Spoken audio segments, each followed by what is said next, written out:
Hey everybody, sorry I've been out for some time, but I just wanted to do a short rant on how I feel about the current state of music. So I did do a video on how I felt that certain music artists were struggling when it came to releasing their music during the pandemic, but there were some artists that were becoming more creative in their live performances or just their performances that they recorded and released on the internet. To tell you the truth, I was not a huge fan of most of the albums that were released in 2020. There were several that I was very pleased with, like Chloe and Halle. You can watch my Chloe and Halle video on how they basically changed the game in 2020. I was also pleased with some of the work that I listened to from some of the independent artists that I've been really tuned into. But at this point, I feel that we're still stuck in this strange trend in the music industry that I thought would die down as time passed and as we got used to being in this unfortunate pandemic. One of my biggest gripes has been the fact that a lot of the music artists right now are releasing singles without any intention of releasing an album, or they may have the intention of releasing an album, but that single may not be on that album, or the album might be released months later. Now, of course, this happened before the pandemic. I definitely noticed this with Normani, where she released several singles without releasing an album, especially her hit song Motivation, which came out in August of 2019. But this trend really started to pick up in 2020 with artists like Megan Thee Stallion and Cardi B and SZA. But in 2021, this really became the norm for a lot of artists. And I would say this was mainly true for Black artists. And correct me if I'm wrong, but from what I've noticed, a lot of the non-Black artists have released albums in the traditional fashion. So they would release maybe one single or a second single and then release the album. And I think this single trend really is based on TikTok. Now, if you've seen my last video on the death of the basic pop star, you'll remember that I went over how TikTok really helped the careers of artists that were popular on the internet, especially those artists that were women of color. But I feel that the management teams of these artists are really banking on the fact that they will make the success that they made before via TikTok. And it's almost like they're over relying on TikTok to basically keep them afloat. Now, I'm not completely against this idea. Absolutely, TikTok is a very important tool when it comes to music and spreading a song or spreading singles through the internet and making viral sensations happen. I think that's extremely smart for management teams to keep in mind. But it's almost like these management teams do not trust that the artist will be able to do anything without becoming viral sensations on the internet.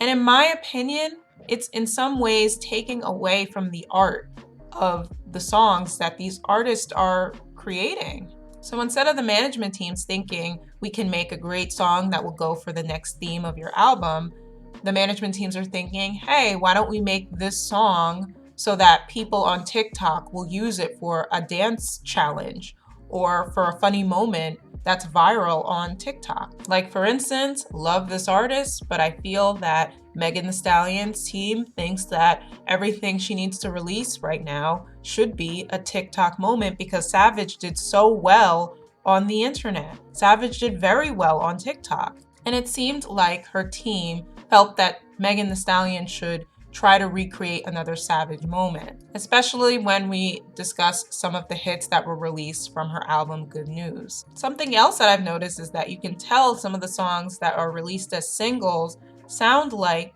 they would fit into TikTok.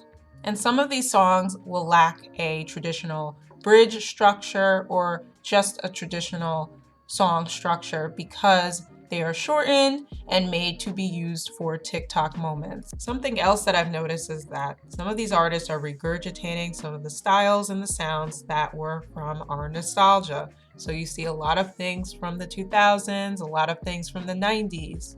Now, I'm a fan of including nostalgic moments into music or into art.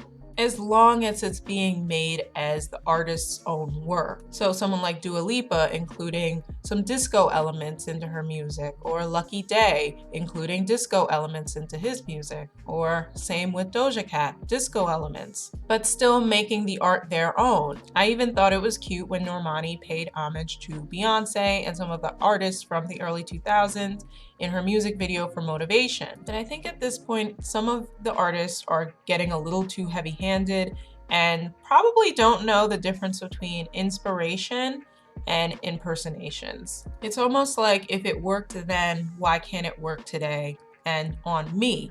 And I'm not even seeing this in just music. I'm also seeing this in TV and in movies when we're talking about the reboots, but that's for another day. I don't know if this is a way for the management team to do this because the management teams feel that the artists will not be sellable on their own. And this is possibly why this is affecting more of Black women singers today. This is possibly because of their mistrust when it comes to them being marketable on their own. And if they're not having viral moments, or if they're not reminding people of a different time period, then hey, they might not be marketable. And this is just a theory. I have no idea why things are happening like this. I also think this has to do with the fact that people are on the computers and on their cell phones way more than they would have been if we were not in a pandemic. So it's harder to have music have a proper era like you would have seen in 2019 and before 2019. I don't know. While I've always wanted my indie underground artists to win and become mainstream, I'm not sure I want them to become mainstream anymore if they're going to have management teams that want them to have viral moments constantly. It seems like a lot of these independent artists are better off unsigned if they're doing well with that today. And we're just gonna have to see what happens to the music industry and what happens to the trends of music. We're in a very unique time right now, a time that we would have never anticipated. I also thought that this would be a time where we would have excellent performances.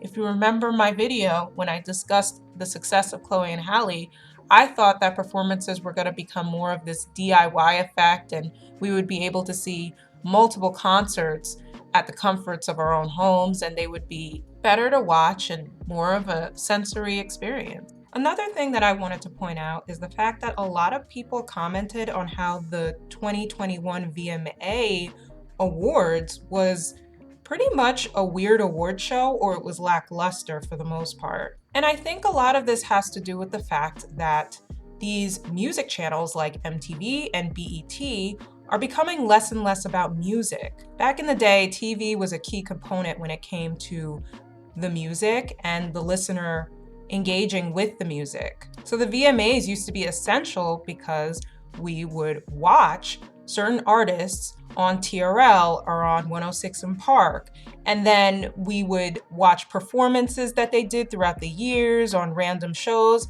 and then we would wait for the VMAs to show a specific artist that was really big for that specific year. There was anticipation on what they were going to wear to the award shows. There was anticipation on how the performance was going to go down. We were excited on how they were going to execute the specific hit for those specific years or that specific year on stage. But today, we don't really need that anymore. We have access to celebrities on social media at any time in our lives. If we want to go on their Instagram at any time, we can. If we want to see what they said on Twitter, we can.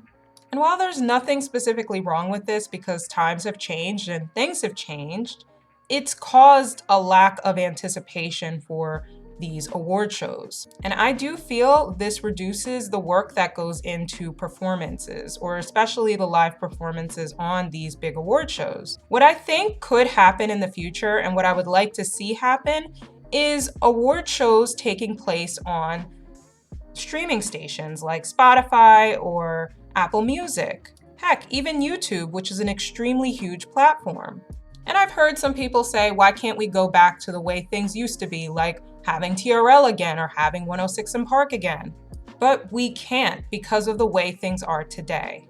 They tried to bring back TRL and that was shown to be a massive failure because we don't need to watch music videos on TV anymore. We have YouTube, we have streaming stations even. But there are so many innovative things that they can do today, and personally, I think it's just time to kind of let go of the VMAs and let go of even the BET Awards. We can transition some award shows on streaming stations so that people will engage in this more, and they can watch these award shows at any time. They possibly could watch it live, but there's also an option of watching it later. Since so many people are already doing that today, I've actually done that with the BET Awards, and I've done that with the VMAs. I watched the performances I wanted to see on YouTube, and then I just turned it off or went to another performance that I wanted to see or moment from the award show. But who knows what will happen? And maybe I should be more optimistic.